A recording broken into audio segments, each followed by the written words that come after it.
बाथ्रा गाबोन 28 जानुवारि आरो बे सानजोंनो लोब्बा लाखिनानै जिहेतु आरो गाबोनो गोथार बाथौ सान बे सानावहाय गाबोन जोंनि आसामनि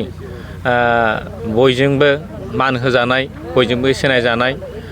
मानगोनां डक्टर हिमन्त बिश्व शर्मा बिथाङा आसामनि गिबि मन्थ्रिया जोंनि बिटिआर हालामाव फैनानै क'क्राझाराव जिहेतु आथिखाल जे जोंनि बिटिसि सरकारनि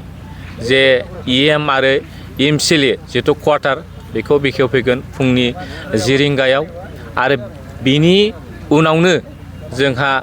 जोङो बयजोंबो मिथिजानाय जिहेतु क'क्राझार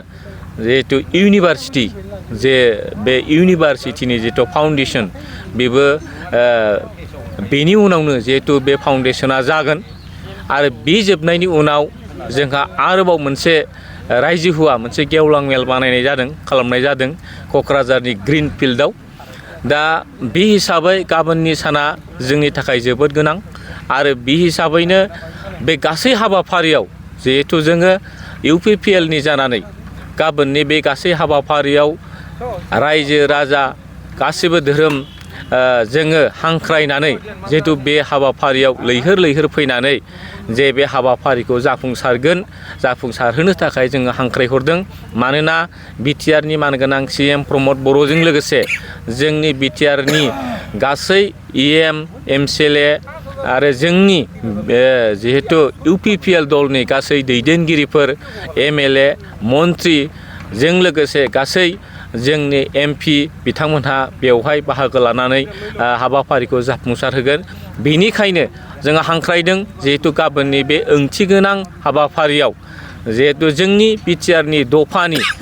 एकर्डनि जे दफानि जे मोनसेनि उनाव मोनसे जिहेतु बियो जालांबाय थागासिनो दङ दा बे हिसाबै गाबोनबो बिटिआर दफानि बे गासै हाबाफारिजों लोगोसे मावफुंनायजों लोगोसे बे गोनांथार हाबाफारियाव जोंनि रायजो राजाफोरा जाहाथे लैहोर फैनानै बे हाबाफारियाव बाहागो लाफैगोन फुंनि बाहागोनिफ्रायनो जोबजासे थानानै बे हाबाफारिखौ जाफुंसार होनो थाखाय जोङो खावलायहरदों जाहाथे गाबोननि बे हाबाफारिया गाहामै गाहाम जाफुंसारो। क'क्राझार सहरनि गोजोनफुरि गांजेमा बाजारनि उल्था फारसे थानाय आइ आफा बिएम इनस्टिट्युट अफ पारामेडिक्स सोलोंसालियाव 2025-26 बोसोरनि थाखाय पारामेडिकेल कर्सफोरनि गोदान मुं थिसननाया सोलिगासिनो दङ। आइ आफा बिएम इनस्टिट्युट अफ पारामेडिक्सआ भारत सेवक समाजजों गनायथि जानाय आरो गुवाहाटीआव थानाय बान्था आवथायनो हानाय फसंथान एसिएडिक' एकाडेमिनि सिङाव सामलायजानाय गंसे गाहाम सोलोंसालि। आइ आफा बिएम इनस्टिट्युट अफ पारामेडिक्स सोलोंसालियाव नोंथाङा BSS Diploma in Medical Laboratory Technology, BSS Diploma in Operation Theatre Technology, BSS Diploma in First Aid and Patient Care, X-ray and Imaging Technology बायदि आयदाफोरनि सायाव नोंथाङा सोलोंथाय लानो हागोन। लोगोसे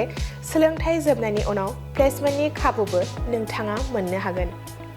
आइ आफा बिएम इनस्टिट्युट अफ पारामेडिक्स सोलोंसालियाव जायखिजाया स्ट्रिमजों 12 थाखो उथ्रिसार जानो हानाय फरायसुलिफोरा बे सोलोंथायनि खाबुखौ लानो हागोन। थारैनो नोंथाङा जुदि सावस्रि फाहामथायनि सोलोंथाय लानो गोसो जानानै दङब्ला अब्ला गोबाव खालामाजासे आइ आफा बिएम इनस्टिट्युट अफ पारामेडिक्स सोलोंसालियाव थाबैनो सुलाद लादो। सुलाद लानो एबा आबुङै मिथिनो थाखाय 9395899391 एबा 8135971844 मबाइल नाम्बाराव फोनांजाब खालामदो।